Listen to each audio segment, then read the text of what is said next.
Saya kasih contoh. Saya dulu sering marah sama suami saya karena dia tuh pelayan Tuhan murni. Hatinya tuh pelayanan sekali. Jadi otomatis dia akan lebih memilih melayani jemaat daripada punya waktu sama keluarga. Jadi kalau kita milih family man, ini bukan tipe yang pas gitu loh kasarnya. Dia akan lebih milih jemaat Tuhan daripada keluarganya sendiri. Jiwanya pelayanan banget, dia akan ngorbanin dirinya, apalagi keluarganya kasarnya, demi melayani pekerjaan Tuhan. Jadi saya dulu sempat marah gitu, karena Natal gak pernah di rumah, ulang tahun gak ada di rumah, selalu pergi. Jadi kami berantem terus, saya sampai sebel sama gereja-gereja yang ngundang dia gitu. Saya bilang, kenapa sih gak paham ya? Gitu loh, ini kan hari waktu keluarga gitu. Nah ada teman-teman juga yang ngundang Jojo, udah tahu itu anniversary pernikahan kami, tetap diundang. Jadi saya kesel banget gitu. Saya bilang sama suami saya, kamu kalau pergi lagi, kamu ndak usah pulang lagi gitu. Saking keselnya dulu. Nah kemudian satu hari pertengkaran ini gak ada habisnya, bertahun-tahun. Akhirnya satu malam, saya diem sambil kesel sambil doa. Capek Tuhan sama pernikahan ini gitu.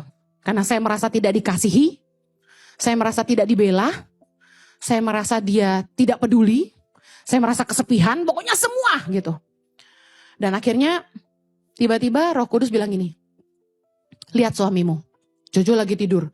Orang tuh kalau tidur lucu ya, cute ya, bener gak? Jadi polos, jadi baik gitu. Kalau dia melek kan gahar gitu kan. Apa kalau sama saya maksudnya, kalau saya marah dia lebih marah gitu. Begitu dia tidur tuh jadi kesian gitu. Roh Kudus itu bikin saya ngerti. Roh Kudus bilang, lihat suamimu. Saya lihat dia, tiba-tiba timbul rasa kasihan. Rasa iba yang sangat besar. Tuhan kasih pengertian. Ini kan teman seperjuanganmu loh seumur hidup. Roh Kudus cuma ngomong satu kalimat. Saya nangis. Jadi gini, Jojo tuh nikah sama saya. Dia bertahan karena takut sama Tuhan aja. Punya istri yang tukang marah-marah kayak saya waktu itu. Pasti gak betah. Tapi dia bertahan. Kadang-kadang kita mesti ngerti dalam pernikahan itu kita gak bisa berpisah. Karena takut akan Allah. Tapi kitanya yang harus ngerti pasangan kita gitu loh. Jangan bikin dia sengsara, ngerti gak? Akhirnya Roh Kudus bikin saya ngerti. Memang dia ini seperti apa ya? Mobil 4x4 dibuildnya beda sama mobil 4x2. Bisa paham ya bahasanya ya? Jojo dibikin berbeda sama Tuhan karena panggilannya. Dia gembala yang sangat baik. Semalam mereka sampai di Turki. Lagi makan kuneve. Enak banget kuneve, I'm telling you. Jemaat fotoin dia dan kirim ke saya. Bilang gini. Disayang sama semua peserta. Gembala yang baik.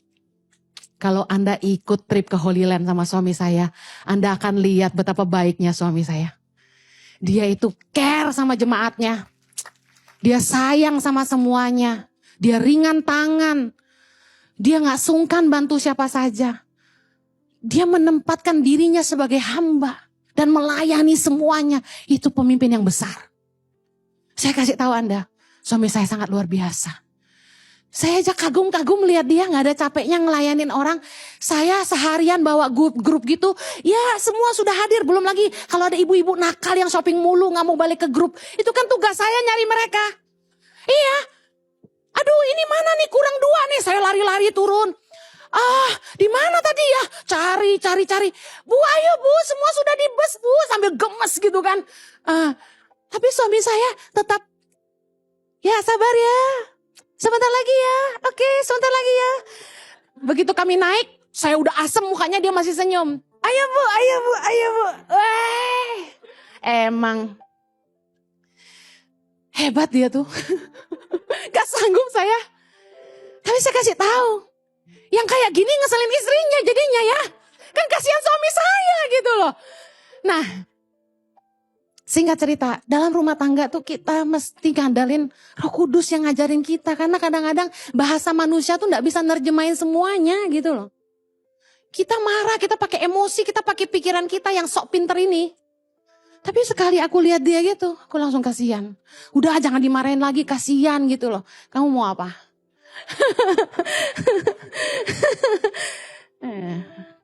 Yang ketiga, hikmat Allah tuh kita dapat dari nasihat dan pengetahuan. Dikatakan bahwa rumah itu ditegakkan karena kepandaian. Kita jangan sok pintar, kadang-kadang waktu kita ngadepin masalah di rumah tangga, kita mesti dengar nasihat orang lain. Belajarlah dari mentor, dari orang tua, dari buku, dari pengalaman orang lain. Dengar, daripada kamu gagal, lalu kamu belajar, lebih baik belajarlah dari kegagalan orang lain. Saya percaya bahwa Tuhan itu akan ngajarin kita.